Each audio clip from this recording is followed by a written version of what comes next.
Hey you guys, it's Samantha and welcome back to my studio. So today I'm going to talk about the internet's favorite hobby, thrift shopping.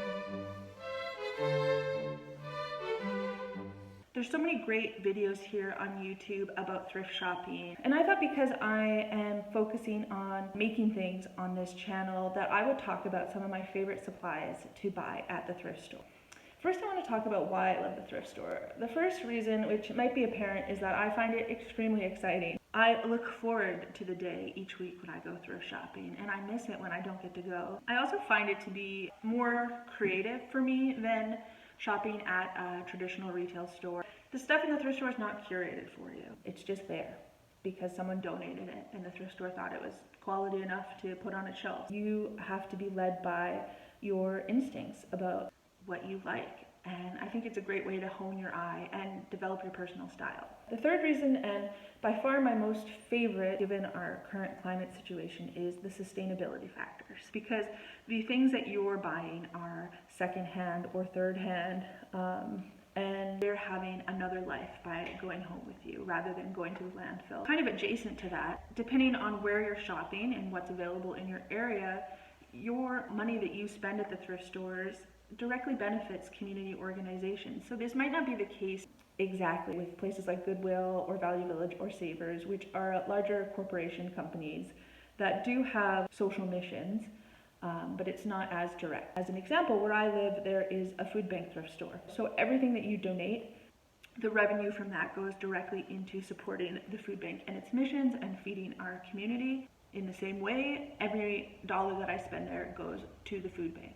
But next I wanted to touch on just some general tips for thrifting that I think if you're a beginner are good to keep in mind. Probably the one that you'll hear the most is go as often as you can. The more often you go, the more you increase your chance of finding things. In addition to going often, you should try and give yourself time to browse. Because there is so much in a thrift store and so many different things, it does involve a little bit of digging and can take a while. So give yourself time to browse, and this goes hand in hand with the next tip I have, which is to look in areas of the store that maybe you wouldn't think to go in. For me, like the hardware tool section, but every time that I do, I always find something really interesting or find some inspiration or something new there. My next tip, which is something that has helped me immensely, is I keep a list on my phone, an ongoing list of things that I'm looking for. This is specifically relevant to buying art and craft supplies because I find the most effective method is to always be shopping for supplies and not necessarily shopping just for a specific project, especially in more general categories. Because when you need something specific, the chances that the thrift store are going to have exactly what you need are low. So just keeping an idea about things that you want to work on, things that you want to try, colors that you're looking for, textures that you're looking for, is a really great way to keep things in your mind. So you can just review your list before you go to the store, and it'll help you, zone in on those things that you're after. The next one, this is a lesson you will likely have to go through many, many times before you learn, and you may never learn. And that is, if you find something that you like, take it with you in your basket or your cart. And then when you're ready to check out, you can go through and do a little edit of the items that you've picked up to see if you really want them. But if you see something you like, don't leave it on the shelf unless you're willing for it to be gone. I'm not saying buy everything you find in the store. I think you should still be thoughtful about what you're consuming. Adjacent to that is, be courteous in the thrift store. Put things back where you found them. You want to leave the thrift store better than you found it. Okay. Those are my tips. Those are the reasons I love thrift shopping. So let's talk about what I think you should keep an eye out for when you're buying supplies at the thrift store. First thing on the list is fabric. I just think that you can find some of the most exciting and interesting fabrics at the thrift store or estate sales and garage sales that aren't accessible at a traditional fabric store, and it is significantly less expensive. This is just a small selection of fabrics from my collection, and there's a huge variety here. A lot of it's vintage, but if you look at the salvage edge of it, you can see the name of it, and oftentimes that's a good indication of when it was made or who made it. And so, I have some cool prints here. I have a lot of plaid, so I went to this amazing garage sale this summer and I bought 40 yards of fabric for like $20. But yes, you just find so many cool textures and patterns. This is like Scottish tweed. I think there's a label on it somewhere. Just the most beautiful wool fabric. Here's some linen, which would also make a nice piece of clothing. Some more plaids from that estate sale, which are just, oh, they're so good. My other tip is to check out the linen section, so where they sell bed sheets and tablecloths, because you may just find a really beautiful print of fabric that you can turn into a piece of clothing or a tote bag or something for your home. So I have two examples here of some bed sheets. That I think I'm gonna make a summer dress out of this one. I have two of these huge sheets and it's just a huge amount of yardage. Number 2, floral design supplies, flower arranging supplies, whatever you wanna call it.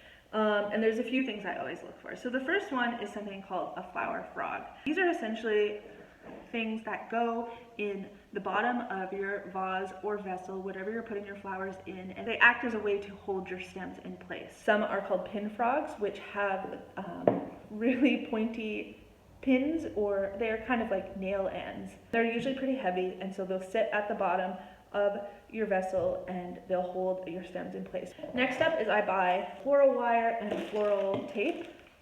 I just picked these 2 rolls up at the thrift store for 20 cents. The next thing, and probably the most obvious, are vases. A lot of times I'm buying pretty standard glass vases if I'm using them for deliveries. But I also collect personally bud vases of different sizes. So little bottles and vases I just think are so sweet just with a couple flowers in it, or even just one. And then I also look for different shapes and sizes and colors. I love pink glass. This one has a floral pattern on it, and green glass. I'm pretty sure this one is like a bulb forcing vase. So the idea is that you have a flower bulb like a tulip or a paperwhite, and you fill this with water and the bulb just sits in here so the roots have access, and you can actually grow your flower and have it bloom inside just in this vessel. So this is somewhat related to floral design and my business because it's the primary reason I buy it, but I also use it for gift wrapping, is ribbon. I'm always going through the baskets of ribbon at the thrift store, looking for unique patterns and colors. Some of my favorite to buy are the velvet flocked ribbons in different colors. These can be really great for wreath making, or interesting patterns and colors. I like anything that kind of has like a retro vintage vibe. The next supply, which isn't really a supply but I think fits the category anyway, are books. And I'm talking specifically about instructional books, arts and crafts books. Right here I have a pile of different floral design and flower arranging books, because that's really, again, has been my focus for the last year. I am on the internet all the time. I'm on Pinterest, I'm on TikTok, I'm on Instagram. Of course, the internet's a great resource for finding inspiration and learning, but I don't think you can go wrong with having a good library of books to inspire you. On the internet, we have a way of all getting really interested in the same trend at the same time. That's why they're called trends. And so sometimes if you take a step away and open an older book, you can get some fresher, unique, more interesting ideas of what to work on. This one was published in, they put it in Roman numerals, which I find to be a little bit presumptive that I remember my Roman numerals. And then I have these flower arranging books. This one's really cool. Flower Arranging, A Fascinating Hobby, Volume 2. This one is also like the 50s, but what's so funny about this one is it was actually produced by Coca-Cola. And so they have this advertisement in the back for Coca-Cola. I guess this is like the this is the 40s, the 1941 version of influencer promotions. Here's another really great 1960s. So I'm kind of spanning a lot of different eras here, but these are really fun and inspiring. So I'm always picking up arts and crafts books, and even just like needlecraft, embroidery, sewing books. They're just great resources to have. Next up we have a yarn. Yarn is another thing like fabric that I have a hard time saying no to, especially when it comes to like a good mohair texture yarn or something with like a cool vintage label. You know, I kind of ebb and flow with the knitting and crocheting that I do with yarn, but it's always great to have on hand when I want to whip something up or experiment with something. And as an example, you know, I have this gorgeous color of blue mohair, and this is actually from Japan, which is pretty cool.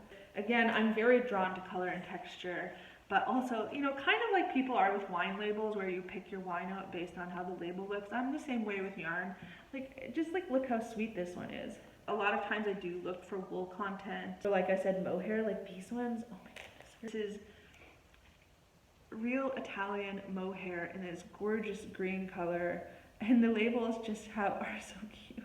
This one's acrylic and nylon, but it has that kind of fluffy mohair texture, and I love the mauvey pink of it. Up next, we have sewing notions. This is a kind of broad category of a lot of different things. So these are things like trims, zippers, thread, elastic. A lot of times you'll go to a thrift store and you'll just find a bag of assorted colors of thread. I paid $2 for this bag. Zippers. I use them already so many times. You get a great deal and you get an assortment that will come in handy. And then I love to buy interesting trims. I don't buy trims a lot. I only really buy them if I find something that I think is too good to pass up, like this really retro flower ribbon, or these, which I love, these mini pom-pom trim, and I paid 50 cents each for these, and there's a ton here, so I think that would be really fun to like trim a throw pillow with. Next up, I always buy scissors. It's almost like a collection for me. I love buying interesting scissors, scissors that have a pretty texture or an engraving on them. You know, a lot of times you can find really high quality scissors that maybe just need to be sharpened. They are better quality than anything you'd buy new at the craft store for a reasonable amount of money, and it's nice to know that they're going to keep fulfilling their purpose just now in your sewing kit. Okay, the next supply I suggest you look for are sewing patterns. Most thrift stores I go to have a ton of sewing patterns, and this can take a little bit of work because you want to try and suss out if the pattern inside is complete. It's usually, to me, pretty easy to tell if something is new and uncut because of the way that it's folded in there. Buying unused ones are usually a no-brainer, but even taking a risk for 50 cents or $1 on a pattern that you're not sure about, I highly recommend going for it. I think it's a great way to find different silhouettes that maybe you wouldn't have thought of or that aren't super popular right now, but you really like. So last up is paper. I think the thrift store is a great resource for finding different types of paper, even things like sketch pads and watercolor paper I've found. But the paper that I love is often like ephemera and vintage stationery. So I have, for example, a little writing pad here by Wedgwood, and it has these gorgeous little letter writing pages and then the matching envelopes. I also found this really awesome box. I'll admit I bought this for the box with the polka dots on it, but this says Wilbur's typewriter paper, and inside is, as one might expect, paper, and there's so much of it, and it's just like a fantastic, really light, thin weight.